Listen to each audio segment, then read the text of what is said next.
Good morning, Yasha Allah, all in the diaspora, to all who may be tuned in to hear our commentary. We greet you, Yasha Allah, in the precious name of Abba Yah, and in the name of the beloved Mashiach, the word of his power, soon coming King, Malak, and then the Ruach, the seal of authority of the Shamayim. So we bring you a word this morning, trusting in the Ruach that it builds Zion, build up the tribes that have been scattered to the four corners of the earth. And wherefore have they been scattered? In Deuteronomy chapter 32,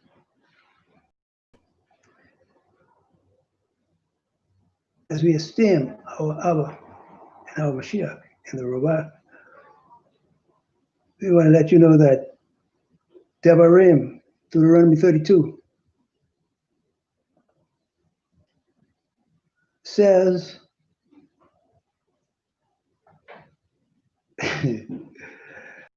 in verses 21 and 26, I believe it says, I provoked them with a foolish nation, for a fire was kindled in my wrath and burns to the bottom of Sheol and consumes the earth and its increase and sets on fire the foundations of mountains. Verse 26 says, I said, I should blow them away. I should make the remembrance of them to cease from among men, if I did not fear the enemy's taunt, lest the adversaries might misunderstand, lest they say, our hand is high, and Yahweh has not done this. So we've been looking at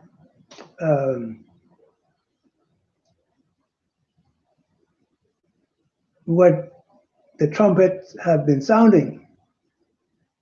Trumpets have been sounding, Yasha Allah, the wrath of the Most High.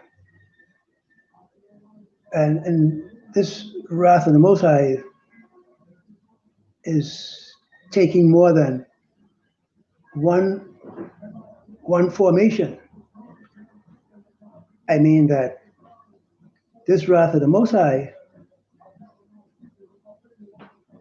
is, I guess you can say, similar to a two-edged sword, in that while it is pushing the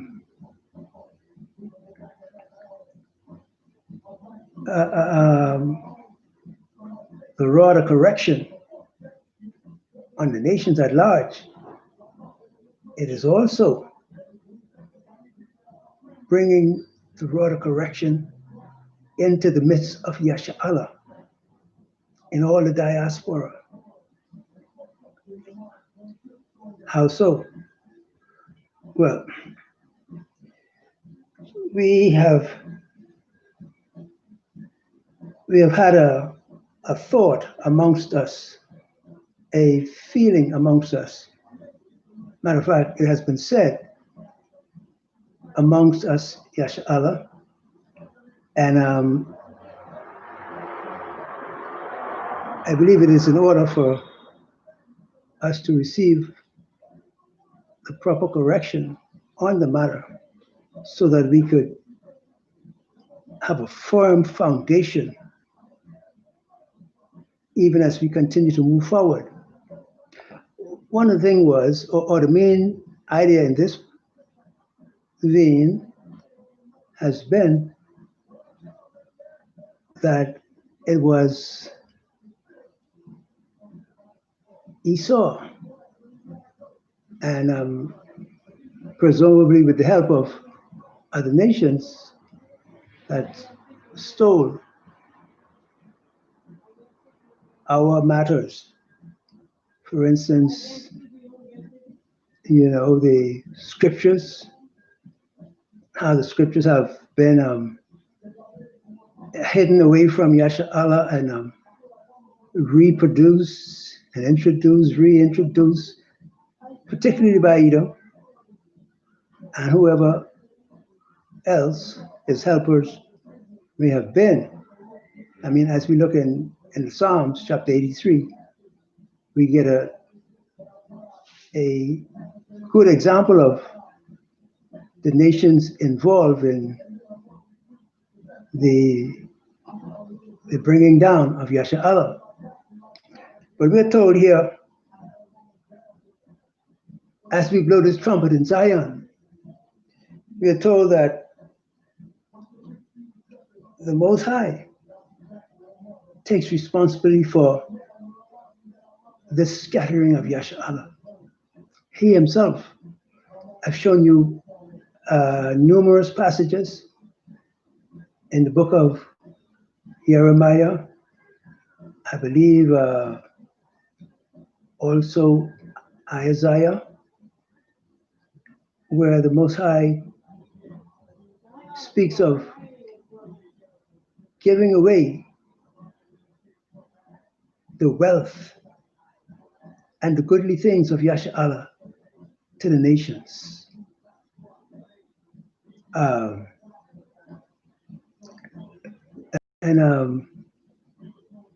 He calls Yasha'Allah his mountain in the field in the book of Jeremiah, and other precious commentary he gives in the scriptures. I mean, in the whole of the scriptures, because you remember that the tribes were split up a long, long time ago. And you had the southern tribes of Ephraim, they went over to South Americas. And those that were left of the house of Yasha'Allah, or maybe I said it wrong, it was the northern tribes that were scattered over to the south. I don't remember how I said it. And the southern tribe was the house of Yahweh, or we say Judah. And I want to refresh your memory of the fact that most of the scriptures that we have was spoken to and written to, or written directly to, the house of Yahweh. Think about that now. Most of the scriptures was written with emphasis on the house of Yahweh in particular, because what we call Judah were the leading tribes: Judah, Benjamin, and Levi. I should like to say a word of thank you. Maybe I should say for the great work our brother Benaiah has done with the series concerning the tribes, the King David series that he did or has done. It shared some much needed fillers in the history of the scattering of the house of Yahweh. But so what we want to do here today is let it be known emphatically. And this is not a put down on anyone, any teacher or teachings, but we need to get the matter straight so that we can have a firm foundation for I lay in Zion, a sure foundation, stone, precious cornerstone. You know the scriptures. So we come to lay the foundation right and show it as the Most High shows it to be. That He, Abba, is the one who scattered Yash'Allah. That's plain in the scripture. And He gave all the wealth of Yash'Allah away. He let it go away. And of course, you know that Edom is the prime recipient of Allah's goods and wealth, even to the scriptures. These all went away and to be under the control of Edom. And this is what bolsters the pride of Edom. The realization that he was able to capture and to retain the stolen goods. Well, again, these goods were actually given away by Abba Yah. He let it go because he says we put up a no Elohim for him. Gave everything. That's what he did. And so I would like then, I think it is necessary for us to clear the air, by making the claim of Esau stealing the goods. No. We have it plain in the scriptures that Abba Yah says, your wealth and your goodly matters, I give away.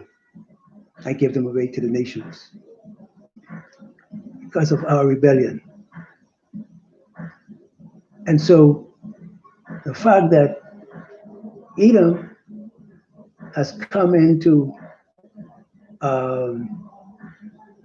the reception of our precious things, including the scriptures, this is what has bolstered his arrogance against us. Maybe he doesn't want to express it in that way, but we can see it here in the scriptures clearly that the Most High says, your wealth and everything, I give to the nations because of your rebellion. So we have to redress our understanding and our idea of how we became desolate and without anything, paupers in the earth. And the thing is that even now, where we are, we find ourselves actually at the point where we are beginning to understand the desolation that is in the midst of Yash'Allah is actually because the Most High gave away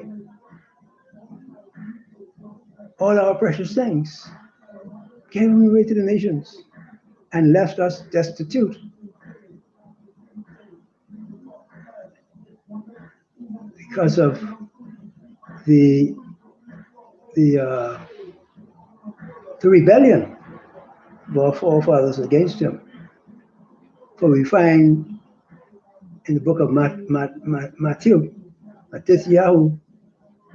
chapters 26 and 27, we find our forefathers at the crucifixion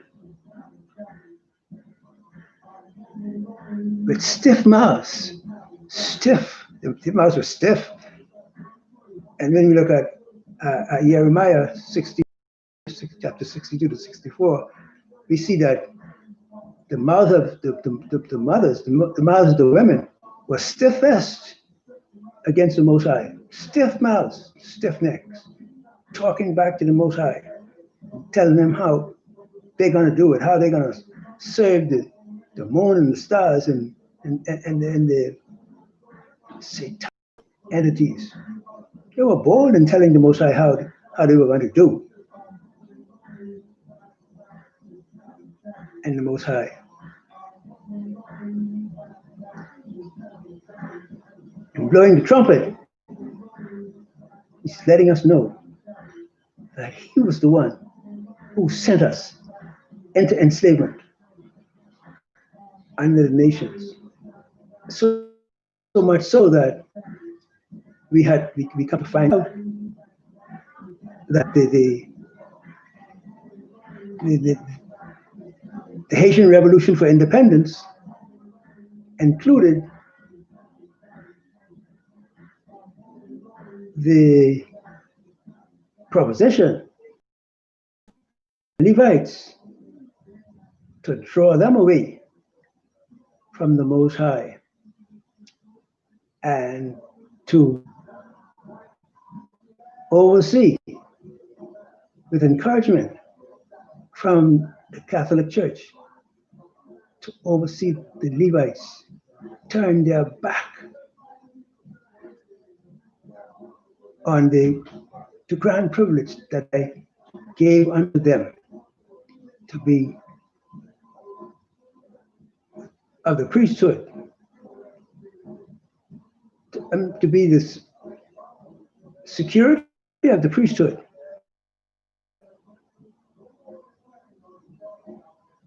Well, indeed, it was their position, their heritage to come to priesthood with the understanding that the Mashiach was coming to set up a new order of the priesthood, authority of Mashiach himself. And we find, when we check on the Maccabees, who were the forefathers of the people we call the Haitians, the Levites, this idea of the priest king, according to what was shown, or what is shown in Psalm, the Levites, the Haitians, rebel against the Most High in the quest for the independence they sought from the French and whoever else, and with the encouragement of the Catholic Church. In the enslavement process against the house of Yehoiada, the Levites gave up the priesthood until Abba Yah, that they received around Mount Sinai, amid the blowing of trumpets.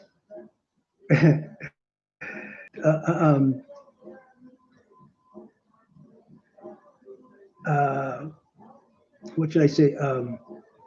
Heritage that they received from the Most High. They threw it away, and it was called the Haitian Revolution. Became this. I've told you this for a number of times now,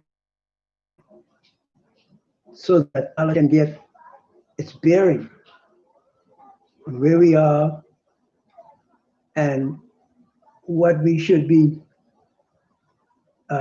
concerned on. The fact that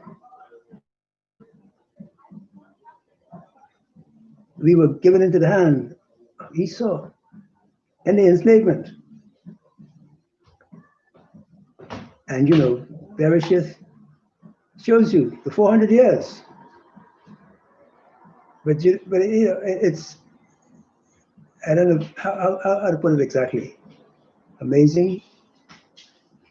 In any case, the facts, as they are revealed by Revelation, shows us that when Levi got and commanded to go through the diaspora, rapturous greetings with the brethren, what Levi was doing was drawing on the tribes to bring them with him into the rebellion, to forsake the priesthood unto the Most High and become the priesthood of Satan. And so has affected the house of Yahweh for these last 200 years, thereabout, yes, roughly 200 years. It's 200 years with Esau and 200 years with Levi. Levi has destroyed the tribes to the best of his ability. With all his priestly knowledge, Levi has destroyed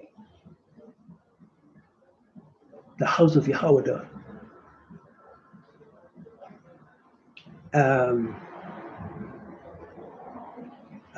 It's strange to me that, or it appears that way anyhow, to tackle this situation, this problem that we're having in the nation.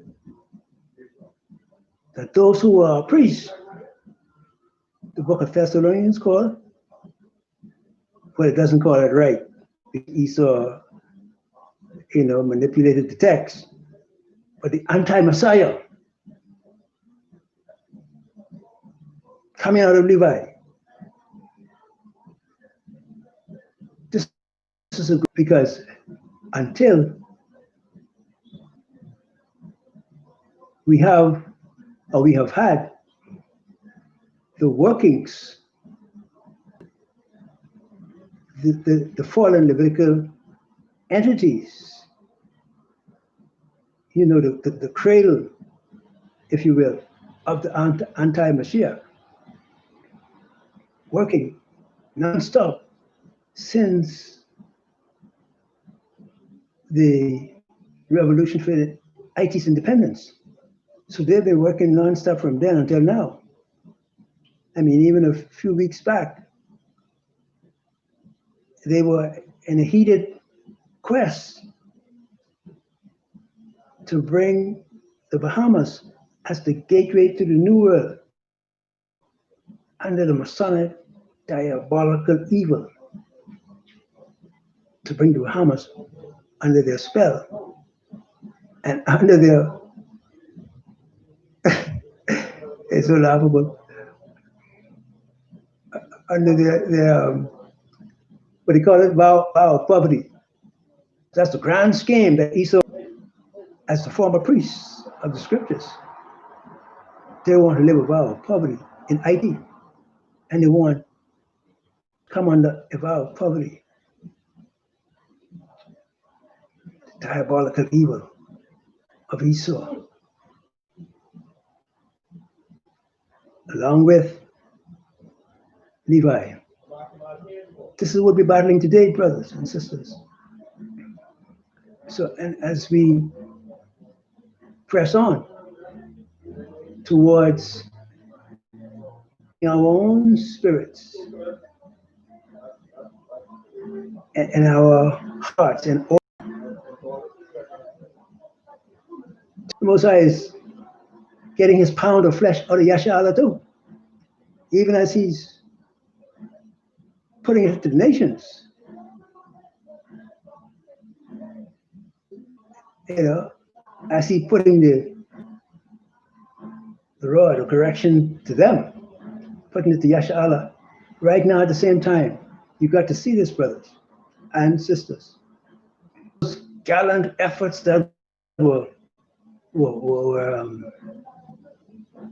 put in motion, those stout words of rebuttal and refusal unto the Most High that were done.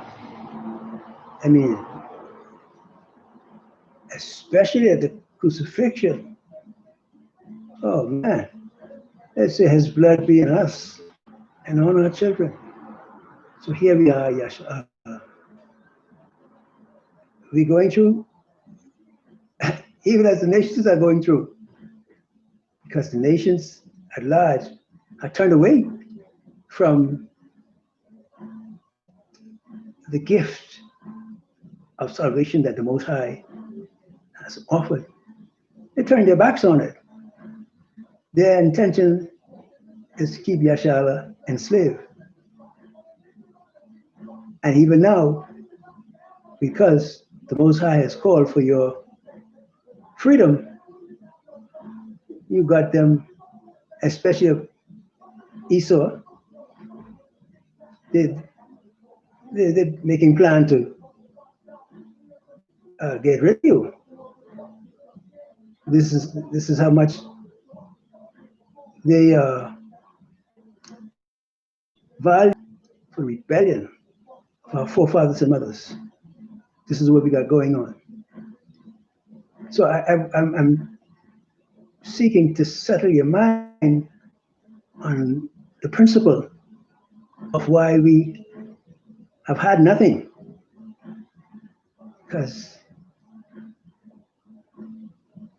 the Most High gave everything that we had to the nations. And the charge, the care of Esau, belongs to us. I mean, how could that be? The Most High tells you how it could be. He says,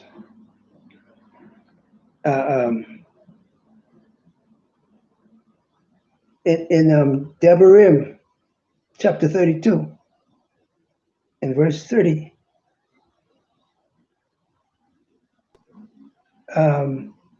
how would one chase 1,000 and two put 10,000 to flight? People, a foolish people. And Devarim 32 and 21, the Most High said that He make Yasha'Allah envious. They're sick, worried, jealous, here for us to deal with. But we throw that away. But the Most High has made us angry, not jealous, angry, because we made Him angry. And the way that He intended, wanted to lead us, wouldn't have it. We turned to demons. So the Most High has left us open to be tormented by demons and those who serve demons. This is what's going on. So we got to leave the idea that, as I think we all in general would have said, that Esau stole this and he stole that. No. The Most High gave it away from us for our rebellion. That's the point where we are. Gotta correct it. No. He didn't steal it. The Most High gave it to them. All your wealth, He says, in the book of Jeremiah, He says, all your wealth, all your precious things, I give them away. Yes. That's what the situation is, Yasha'Allah. And I mean, you know, Esau being the demon that he has latched on to everything. You know, he latched on to everything, holding him fast. The Most High now has to wrench them away from him, and you know, put the heavy-handed beating on him to make him let go of what he acquired from Yasha'Allah. That's how it's working. So as we blow this trumpet, we are blowing the trumpet of correction to our ideas and our conceptions of the matter of our sufferings, yes, the matter of our chastisement. And we want to see, we needed to see exactly how it happened. And so I have shared with you many scriptures already. And I'm sharing with you more to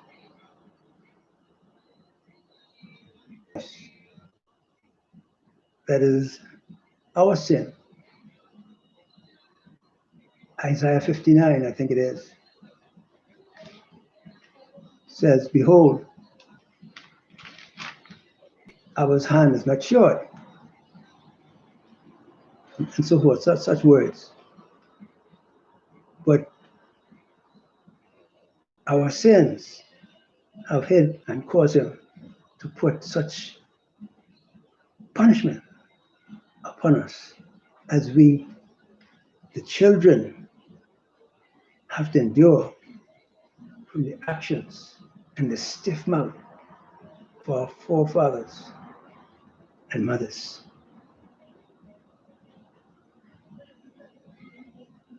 So again, the notion that Esau had stolen the stuff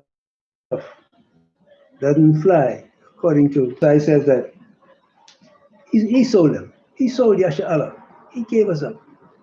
He allowed them to have everything that was ours because we had no respect, no reverence for him and for his Torah. Got to get that point straight, Yasha'Allah. But now, there are other matters that we want to deal with, so forth. And we're going to try to get to some of it at least. We have had, for a long time now, I mean, all through our history, I suppose, we've had opposers of what we call the virgin birth of our Mashiach. And, you know, a lot of speculations. So people want us to speculate how the Messiah might have come into the earth.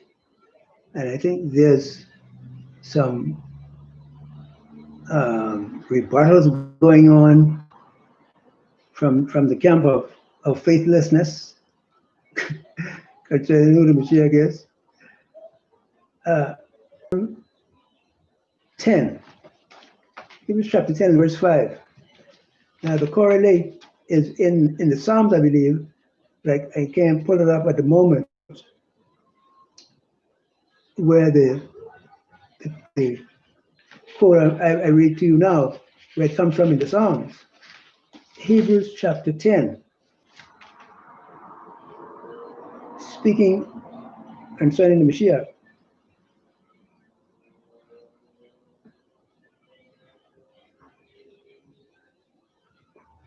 Verse 4 and 5, we read, for it is impossible for blood of bulls and goats to take away sins. Therefore, coming into the world, he says, slaughtering and meal offering you did not desire for me. I read a couple more verses. Hebrews chapter 10, verse 6. In burnt offerings and offerings for sin you did not delight. Then said I, see, I come. In the roll of the book,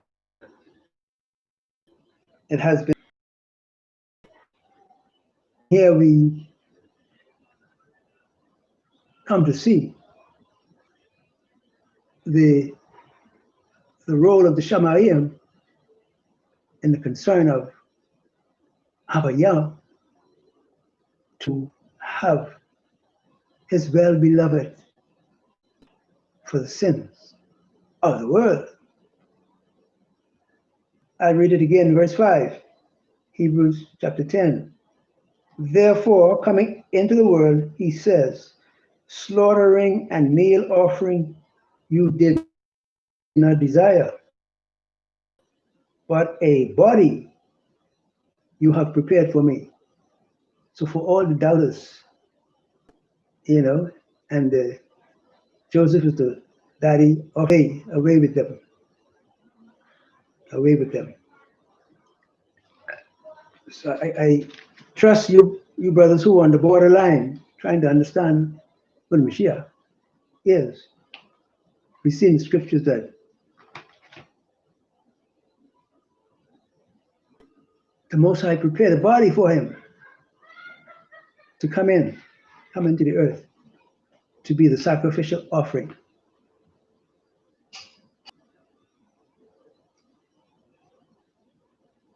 We want to talk about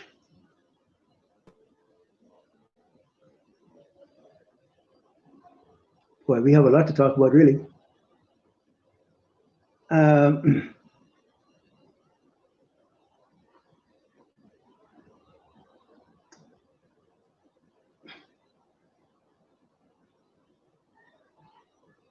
Well, in keeping with the blast of the trumpet in Zion, to sound the alarm. The alarm is against, or to show the fact that Abba Yahweh let us go. He let Yashala go the way our fathers wanted to go.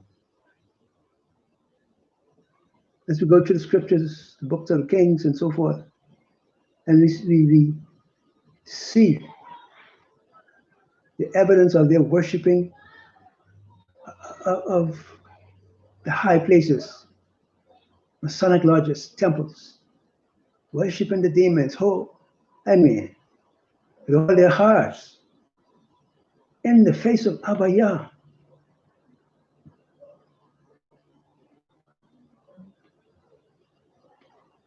To go away from Abba Yah, away from we call it Torah, and enter Satan's hold of death, and to hold the power of death.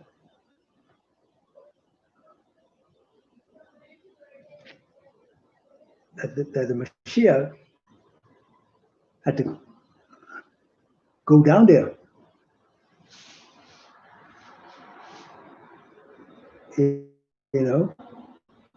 And wrench us away from Satan's hold and the power of death. But this is what we wanted. This is what our forefathers done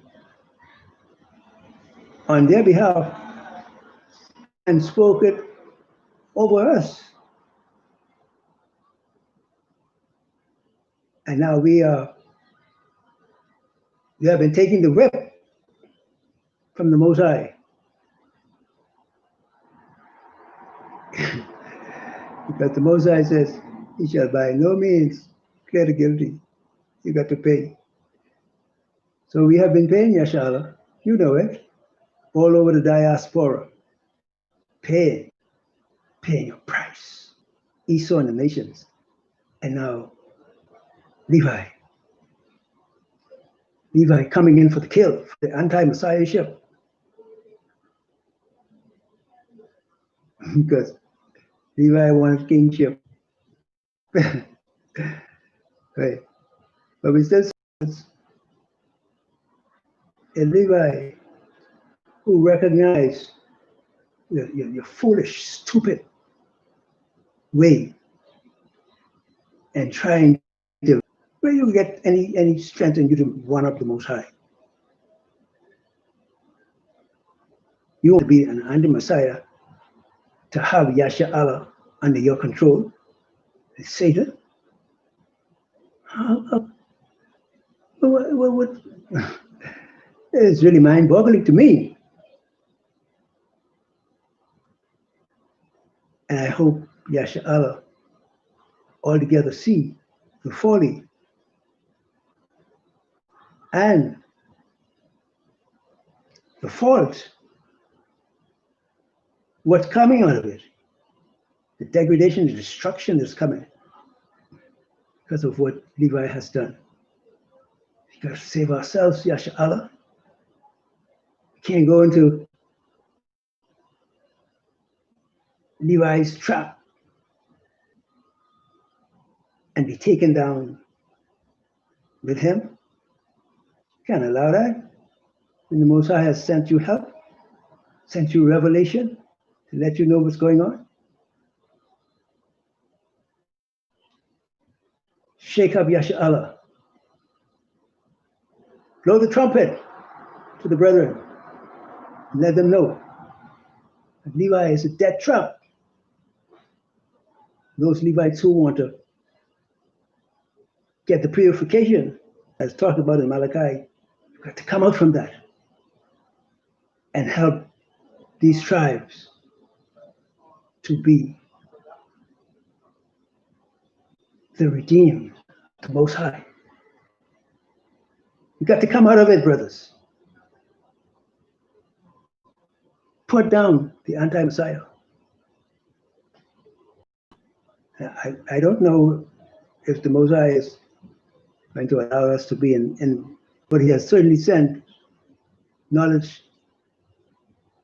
ahead that we can get to know. Brothers,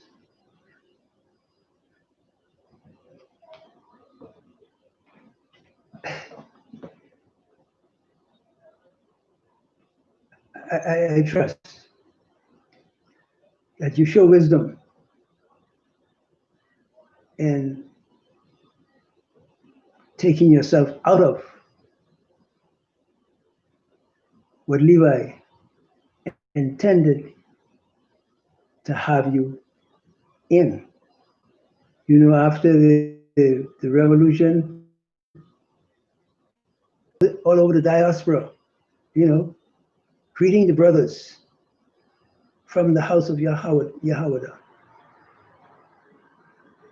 And, you know, having that kind of camaraderie, hug and embrace that he had won, so-called won the revolution.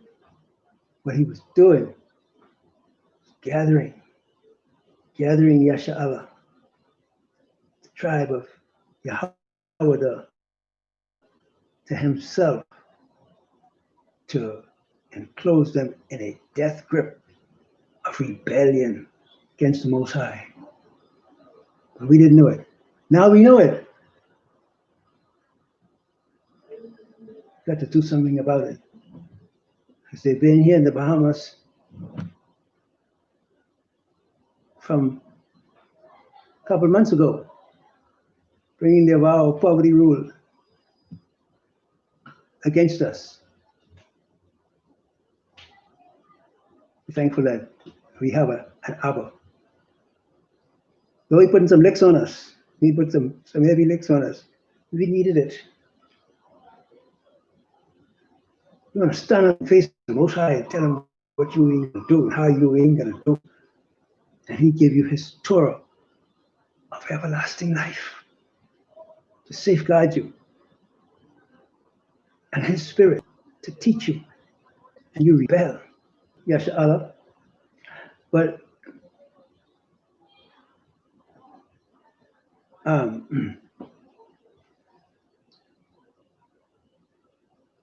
now,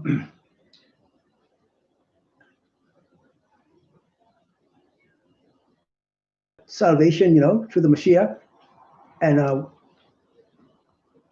what he had to do, as far as we have learned and are still learning,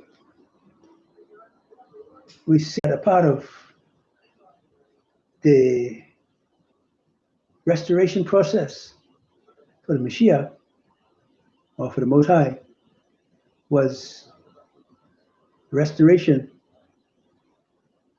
of the DNA. That is the root program of life in us. And so we discover, as I was talking with my young sister, daughter, I've introduced you to her some time ago. She's the one who is responsible for putting together the forgotten heritage that I think you have seen a lot of, quite a bit of the forgotten heritage. There's forgotten heritage 1, 2, and 3. I don't remember if there's another part, but she is responsible for writing those teachings on the forgotten heritage. Beautiful young sister.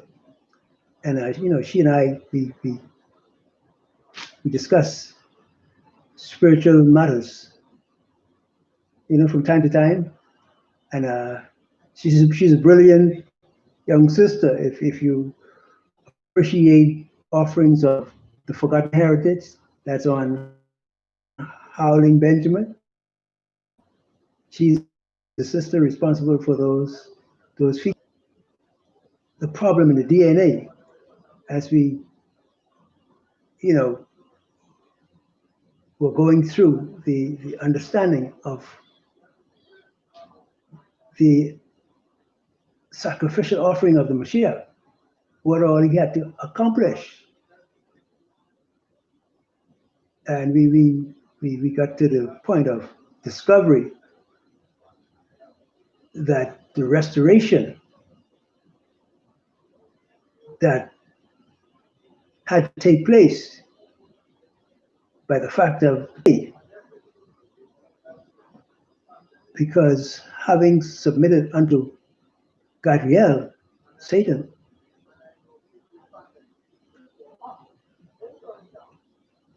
the coming in of sin meant the destruction of the original DNA, let's say, the original program that maintained the feature of human life and operation. Mashiach had to make a new creation. And so we see in that, we have seen in that a serious work had to be done in the sacrificial offering of the Mashiach. and call you to consider it. And so the fact is then that if any man be in the Mashiach, he is a new creation. Old things passed away, and behold, all things have become new, because that broken or reconverted Mashiach has gotten rid of that. So, having gotten rid of that, Satan, God, has no more direct link to us. That program has been cancelled. And therefore, if any man be in a Mashiach, any man, woman, boy, girl, in the Mashiach has become a new creation, because the DNA has been resubstituted. That which was corrupted by the entrance into the human being, into humanity, with the acceptance of Gadriel, Satan's way of life, is destroyed by the reception of the Mashiach. His life comes in, it takes over, and cancel the satanic program. And therefore, because the Mashiach has come and made you a new creation, Gadriel cannot hook up with you. He keeps trying, and he could try forever. But like the Mashiach said, I think was in Yochanan, I forget the exact chapter, but he says, the prince of this world cometh, allow him to come in and take up residence and take over the power of our lives and make us new creation, cancels out Satan, Gadriel, and all the fallen ones. And so, I mean, for more than this, they are fighting with us because they want a portion or some of the benefits of the life that is in us from the Mashiach. They want to have some of that life because they have no life in them. I shared that with you before. So they keep on bombarding us to get us to yield to their infiltration, so they can get some of the life that we get or have from the Mashiach. And so there's where the battle is being fought, where it is raging.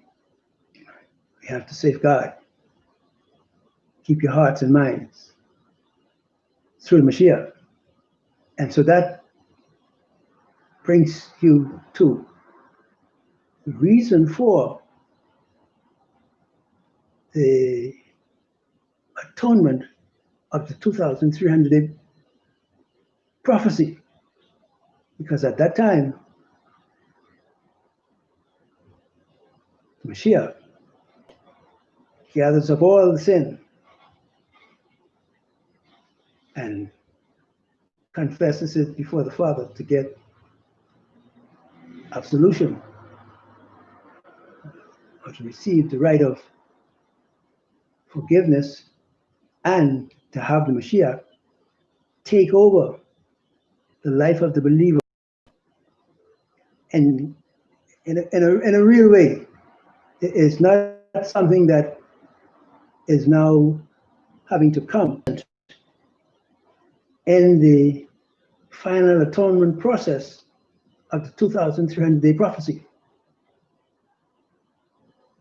That when The Mashiach takes the final installment. For instance, the problem of the enslavement of Yasha Allah that has caused so much hurt and destruction in the nation. The Mashiach, when he died, atoned for all of that, but he had to wait, or this is the process he used, to wait until it actually happened to, do a finished processing of it. He waited until it actually happened, but he already died to pay for it a long time ago. And so in the end of the world, come to take up everything together in the atonement and carry them in the set apart place before the Father, to have them dealt with, cleansed away, and to transfer them upon the head of the scapegoat. So it's why this is a year like no other year, because we come to the 2,300-day prophecy, the priestly order, or the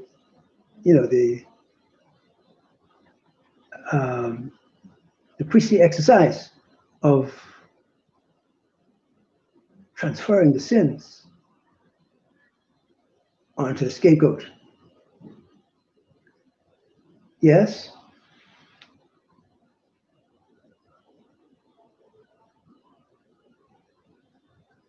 And so, again, we come back to the point of Wisdom of Solomon 2 and 24. It says that through envy, let's see if I can find that.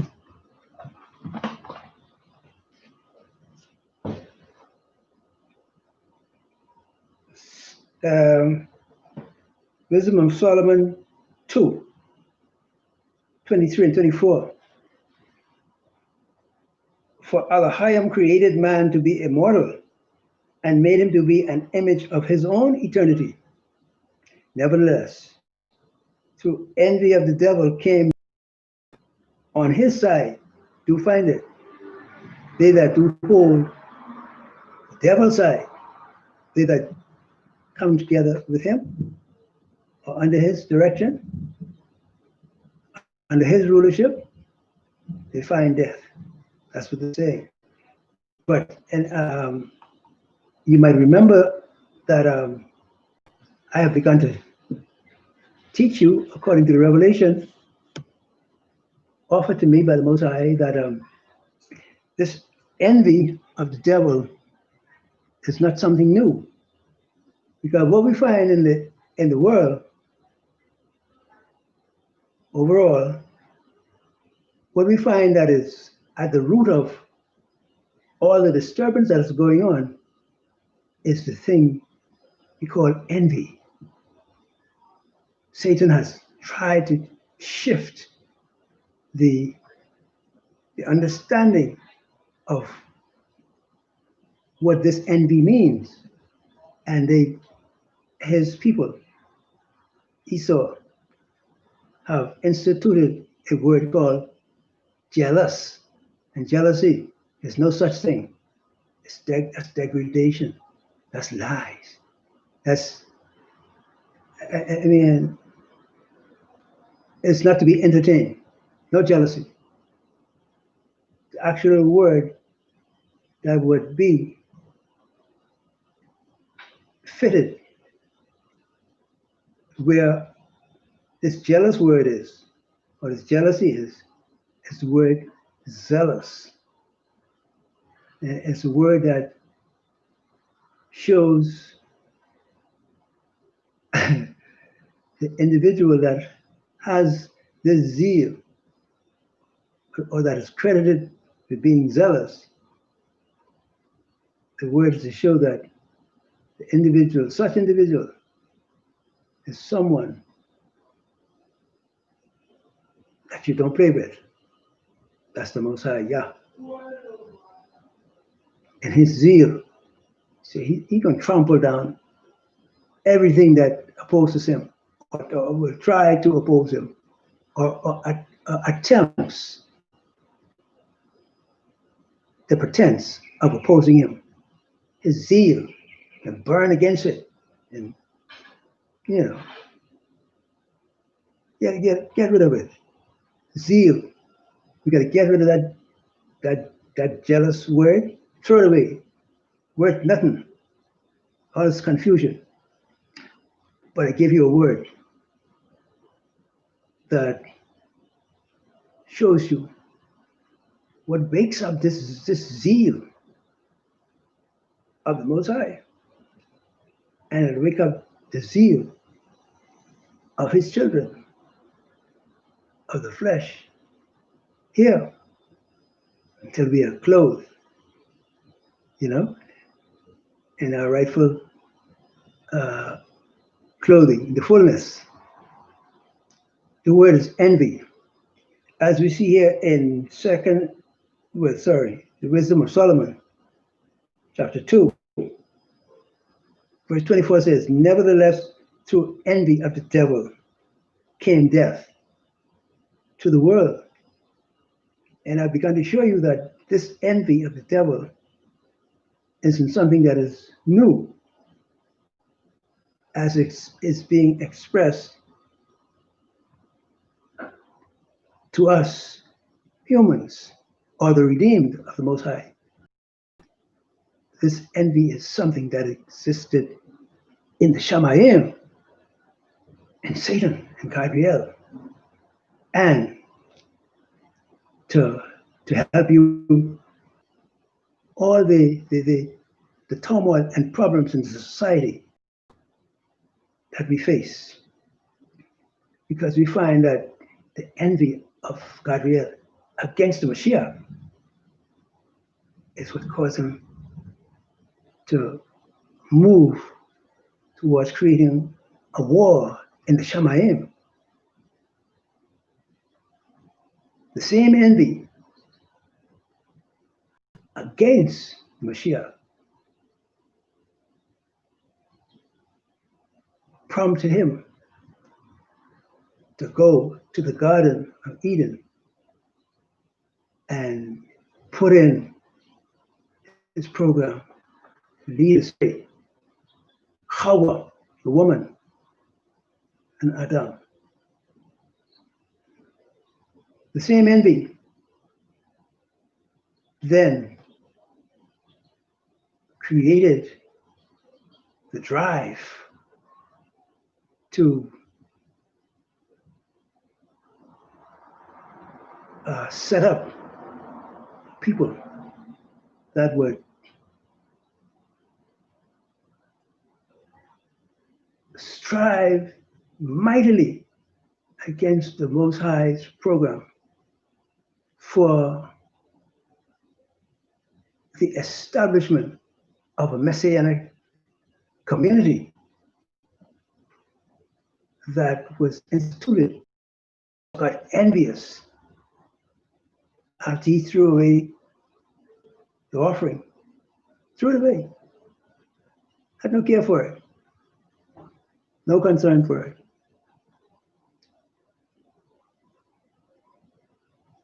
But he wants to double back and retake it. So all his fight from then until now has been in the effort of showing himself capable to take, to have, and to hold and retain this birthright. Envy. Got envious against Yaakov. Yeah. Look at it, brothers and sisters. And you have, you had in the Garden of Eden experience, the envy of Hawa, the woman. She got envious of Adam when she knew that she had rebelled, disobeyed, done the wrong thing. Then she saw Adam in his in the beauty of his of Gadriel. Satan got into her, and in her envy and hate, she set the trap for him. That's how it is. That's how it was. And today, we give thanks to the Father in the Mashiach for the women who have been able to see it as we're showing it to you now. Envy, hatred of the enemy spring up into the woman's heart. Only envy and hatred could get the woman to say, I'm my own woman. Hey, no man rule over me.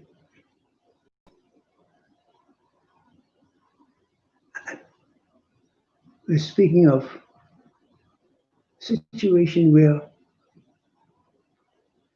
there's the opening to the rule of Torah and the Most High, Mashiach, the Ruah. You have all a war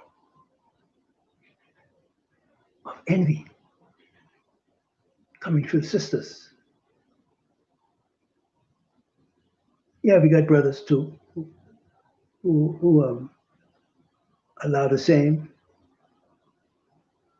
But the general rule of the problem is in the women.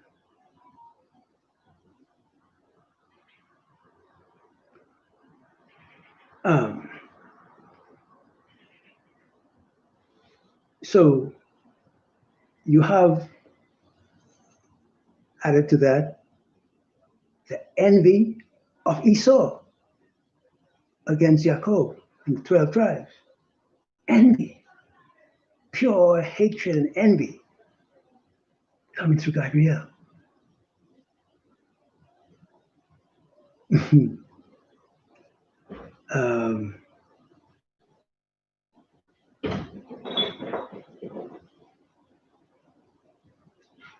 You have, again, the envy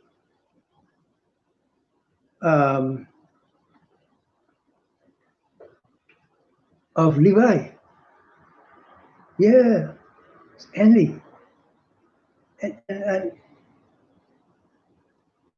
And I need you to get to see, brothers and sisters, that all this envy that I'm showing you, all these patterns of envy, they're all against the Mashiach. All this envy is directed at the Mashiach from in the Shamayim.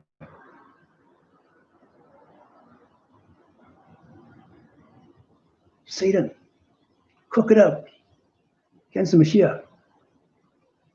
And having come to earth and gotten the woman, Hawa, to take him up on his proposal, that envy passing between the two of them became the root of human destruction and spread, to the nations. And all the nations have become infected with it. In fact, Yasha'Allah became infected with it and became cast down, cast off from the Most High, because he allowed the envy of the fallen one to come in and take your love for the Most High, for the Mashiach. All this envy in the world that we've experienced and do experience now is coming out of God real. And it's against Mashiach, all the envy. So the Most High had to, set the program together so that the Mashiach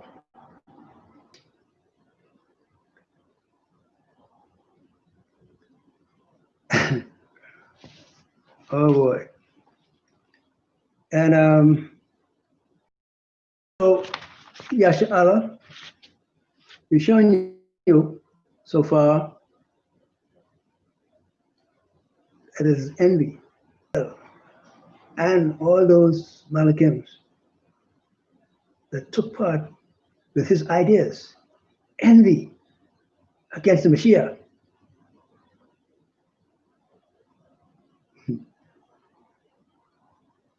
They didn't have a conclusive idea of who they were dealing with. Now I think they have a better idea. I think they actually know. It's too late for them now. They could have found out earlier. They didn't take the time. And so we as a nation, the Most High loves, that he put his love upon, we got to recognize, have some respect for the Most High and for his well-beloved, the Mashiach. He's the one that will raise us up at the last day. So we probably gonna have to come and do more work on this subject to unravel the enemy that is in the world, in the cosmos, because of the Mashiach. All this envy is against the well-beloved of the Most High, the Mashiach. Search it out. You will find it.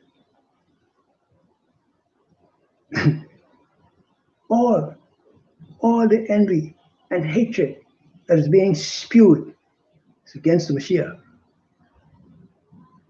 So the Most High says, sit right here. Sit right here at my right hand.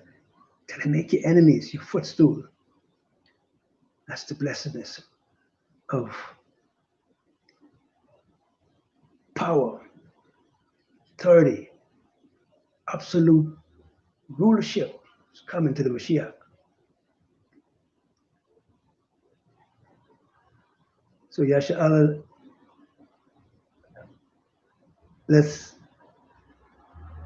get ourselves together. Let's put down the envy against the Mashiach,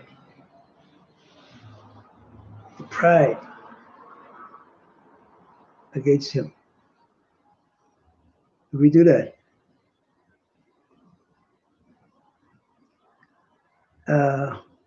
we'll be all right. So we're going to close it off here, and Most High, Yah willing, we'll come back and blow some more trumpet. In the name of the Most High, Abba Yah, and Mashiach, and Warawa. Be strengthened, Yasha Allah. Be strengthened. Yea, be strengthened. In the name of the Most High.